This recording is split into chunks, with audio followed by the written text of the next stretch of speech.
Welcome to Lecture 101, everyone. I am absolutely thrilled to have you all here today. Whether you're aiming to be a software engineer, a data scientist, or you just want to decode the digital world around you, you are in the right place. Today, we're going to explore the foundational architecture of the C programming language. C is, without a doubt, one of the most enduring, powerful, and influential languages ever created. So let's just dive right in and start building your knowledge from the ground up. To kick things off, let me ask you a really fundamental question. How does a computer actually read your code? It's kind of a fascinating concept. When you look at a C program, I don't want you to just see lines of text on a screen. I want you to see the blueprint of a building. Understanding C is literally just like understanding how a massive skyscraper is planned, organized, and eventually built. Every single symbol, every word, it all has a very strict structural purpose. Here is our syllabus for today's session. We'll be deconstructing a basic C program from the top down. We'll cover the foundation of programming, libraries and preprocessing, the program's heart, which is the main function, code blocks and delimiters, and finally, comments. Let's get to it. All right, starting with Section 1, the foundation of programming. Think about a house. A house isn't just one giant empty box, right? It's divided into distinct rooms. You've got a kitchen for cooking, a bedroom for sleeping, a living room for relaxing. Each room has a highly specific purpose. Well, a C program operates on that exact same logic. It's divided into fundamental units that we call functions, and within each function are the instructions to perform very specific tasks. You essentially build a program by connecting these functional rooms together. Moving right along to Section 2, libraries and preprocessing. Now, before any actual building begins on our site, we have to prep the area. In C, we do this using what are called Preprocessor Directives. These are commands placed right at the very top of your program, and they always, without exception, start with a hashtag or pound symbol. This symbol is basically a signal to the compiler. It tells it to prepare the environment and gather all the necessary resources before the actual translation of your code, the compilation phase, even starts. The absolute most common preprocessor directive you're ever going to use is include stdio.h. Think of this specific command like picking up the phone and calling your supplier to deliver standard prefabricated materials to your job site. Here, stdio stands for Standard Input Output. By including this header file, you're bringing in essential tools like printf for outputting text to a user and scanf for taking input from a user.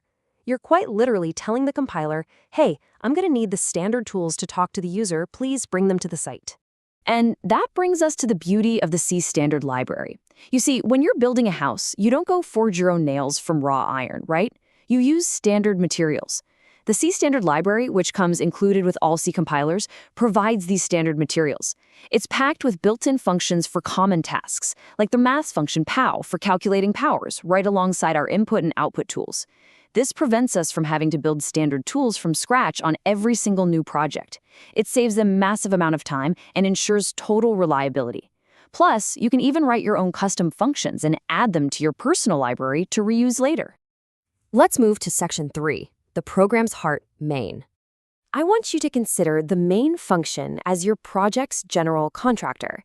And this isn't just a loose comparison. Functionally, they are identical. When a program starts executing, the operating system, acting kind of like the city planner, hands the keys directly to the main function. The general contractor dictates the entire flow of the project. It decides which other functions to call, what tasks to perform first, and exactly when the job is completely finished. Because main is the general contractor, there are incredibly strict rules surrounding it. It is the single most important component of your code, and it is absolutely required in every single C program. If you try to build a project without a main function, the compiler is just going to throw its hands up in confusion. I mean, there's no boss to run the site. Also, notice that the word main is always followed by a pair of parentheses. Now, these parentheses might be empty, or they might hold parameters, which are basically special instructions handed to the contractor before the job starts. But those parentheses must always be there. Next up, Section 4, code blocks and delimiters. In the world of C programming, the open curly bracket and the closed curly bracket aren't just punctuation marks. They are the physical walls of our rooms. An open curly bracket marks the exact starting point of a function or a code block, and the closed curly bracket marks the exact end. Everything contained between them belongs to that specific block. If you forget to close a bracket, it's literally like leaving a wall out of your house. The structure simply won't stand, and your program is going to fail to compile. Inside those walls, we have to follow strict construction rules. The actual tasks in C are performed by statements. Think of a statement as a single actionable command given to a worker.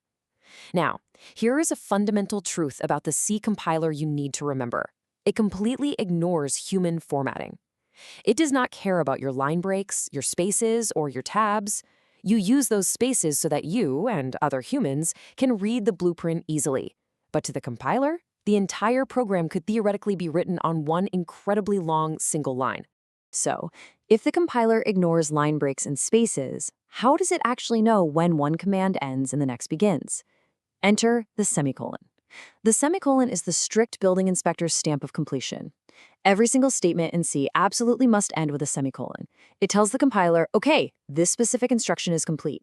If you forget a semicolon, the compiler, acting as our ruthless inspector, will immediately halt the entire project and throw an error. Honestly, it is the #1 cause of headaches for first-year students, so burn that symbol into your memory right now. Finally, Section 5, Comments Just for You. When you're designing a complex blueprint, you often need to leave notes for yourself, or maybe for other architects who might read your plans later on. We do this through comments. Here is the standard progression. You write your code statement. Then, if you just need a quick little note, you use 2 forward slashes to create a single-line comment. But if you need to write a detailed explanation, maybe a whole paragraph describing what a complex function does, you start with a forward slash and an asterisk, and you close it with an asterisk and a forward slash.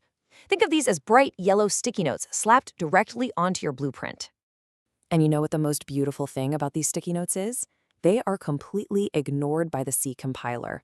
When the compiler steps in to translate your blueprint into a functioning program, it just turns a blind eye to anything marked as a comment. These notes are strictly for human workers.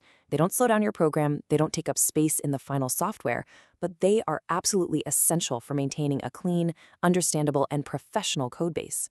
So we've covered the foundation, the materials, the manager, the structural walls, and how to leave notes for your team.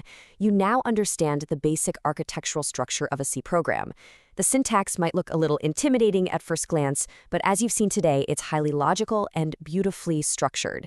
So I'll leave you with this final question. Now that you know how to read the blueprint, what are you going to build first? The digital world is your empty lot. It's time to start coding. Thank you so much for joining me in this lecture, and I'll see you all in the lab.